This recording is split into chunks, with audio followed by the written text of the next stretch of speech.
What is going on, everybody? I'm here with the first interview of the tournament with none other than the homie Chris Parasite from Curse LV. Yeah. How are you? I'm fantastic, man. Just playing the tournament. We won our first match 3-0. We're set to play TK later tonight.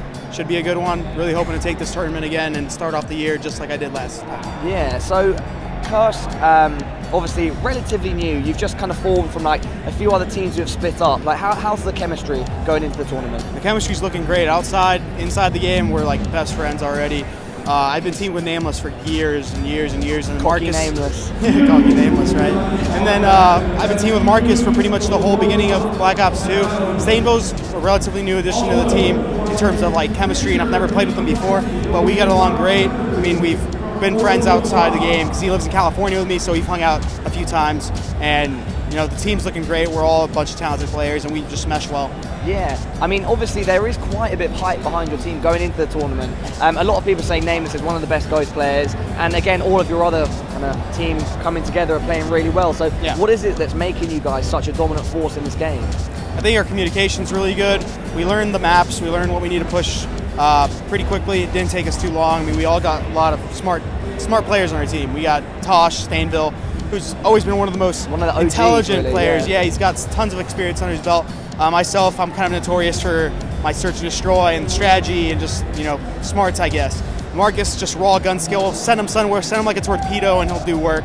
Nameless, he's a bit of both. He puts in extremely valid input into a lot of our strategy, and his gun skill is insane. Yeah, and so far, the reaction to Call of Duty Ghosts, if we're honest, hasn't been like amazing.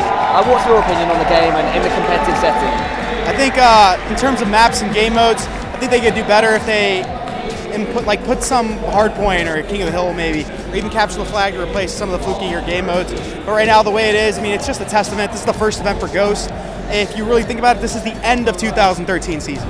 It's not the beginning of 2014. Like, realistically, if Call of Duty Ghosts wasn't released before this event, they would have had Black Ops 2. It would have just been Black Ops 2, and then Ghost would have been released and next year.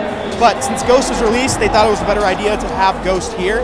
So, I mean, that's the only reason it's here. It's a test event. Don't take it like too seriously. This isn't the end of the world. That they still got tons more events to come. Next year's just beginning. Call of Duty Championships. It's going to be fun.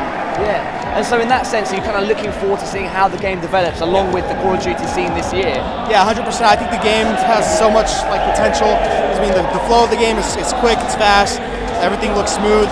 It's just the game modes, maps, and stuff like that. When they develop, it's going to be a lot better, and everyone's going to enjoy it. Yeah, well, I'd like to see that, because obviously last year it was a huge thing for Call of Duty. Like, it did so well with Black Ops 2. Yeah. And so, do you still have faith that it's going to like have that same kind of thing, that same sort of energy? Once there might be some finer tweaks to the game. Yeah, honestly, at this point, a lot of people are tuning in to watch their favorite players and brands compete. I mean, we're a self-sustaining community now. Yeah. Black Ops 2 did that for us. So, I mean, realistically, if all else were to fail, we'd still get through it. It's not that big a deal. But the game is playable. It's at a competitive setting. We should be grateful that it's on the circuit, and we have the whole year ahead of us to compete on Call of Duty. Yeah. I guess the final question that I want to end it on is, say in the worst case scenario, Call of Duty Ghosts, it kind of peters out a bit, it doesn't get the same sort of attention. Would you, like, if there was another game that came up, would you look into that? Well, realistically, the way Curse is right now, we're not a Curse Call of Duty team. I mean, people see us as that, but we're a Curse first-person shooter team, so whatever game is out there, whatever game has the opportunity for us to compete in, we're going to compete in.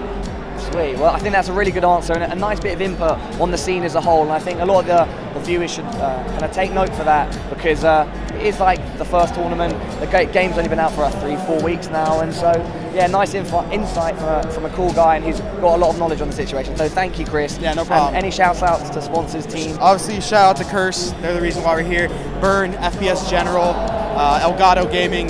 They're all reasons why we're here. They support us 100%, and we support you guys 100%. I really like to thank you guys on behalf of Curse Las Vegas for sending us out to these events, providing funding, supporting us, and also to the fans. I really appreciate all the support you guys have been showing on stream, my YouTube, Twitter. Really, you guys are the best. You guys are the reason why we play and why we compete and try to win. So thank you guys. Sweet. Thanks very much for watching, everybody.